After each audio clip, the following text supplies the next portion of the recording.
Madam Speaker, this is a great day for the Senate, and the Majority Leader has left. I would have really liked to congratulate the Majority Leader, Madam Speaker, because he is very eloquent. He's a young man, but I think he will go far, because he narrates exactly what happened and in a very, very eloquent and easy way. Madam Speaker, devolution is something which was inherited from independence.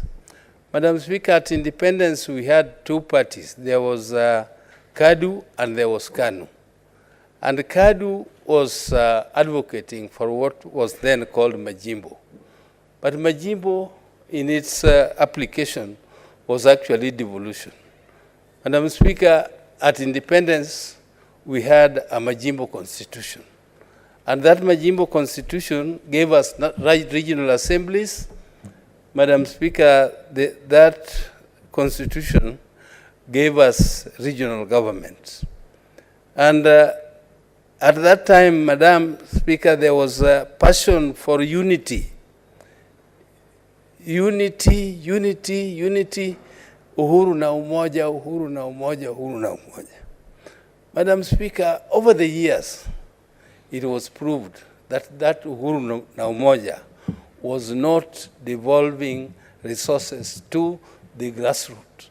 Madam Speaker, it became a very skewed way of allocating resources to the mashinani. That is why, Madam Speaker, in Parliament, when Engineer Karwe introduced a bill to create CDF, CDF became the only thing that MPs were doing in their constituents. CDF became so popular that most members of Parliament were judged by how they used CDF. And this was a very small amount of money. And that is why, Madam Speaker, when delegates from all over the country converged at Bomas of Kenya, they came out with proposals to have a new constitution, and that new constitution was creating counties, Madam Speaker. Madam Speaker, those counties were big counties, counties which were, there were only 14 counties. Madam Speaker, when people went to Naivasha, those who went to Naivasha mutilated the proposals from Bomas of Kenya and created 47 counties, Madam Speaker.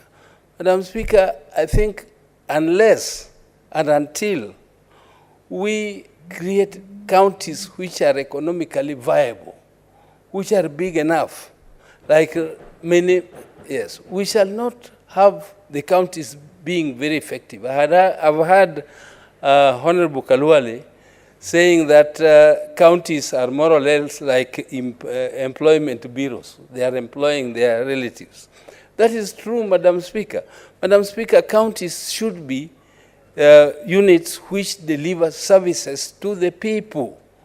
And the employment, of course, should be one of them. But the main target of devolved units should be service to the people and creating development to the people. Therefore, Madam Speaker, I think that this Senate has a long way to go. And we need to put the Senate back where it was in the Bomas draft constitution. Let us make the Senate an upper house. Madam Speaker, your office is a very powerful office. And that office, your office, which it really defends the devolution the way Honorable Cheriot was explaining here, Senator Cheriot. I think your office can make a big difference. Just make it a target that you want to make sure that there are changes made so that the Senate takes its place, which the National Assembly cannot do. The place of an upper house, the place for moderation of bills, Madam Speaker. Madam Speaker, we should be able to do away with majoritarian dictatorship. Senate represents. Unfortunately, Senator. Thank you, Madam. I think time is up for you. Yes. Senator Essie Kinyori.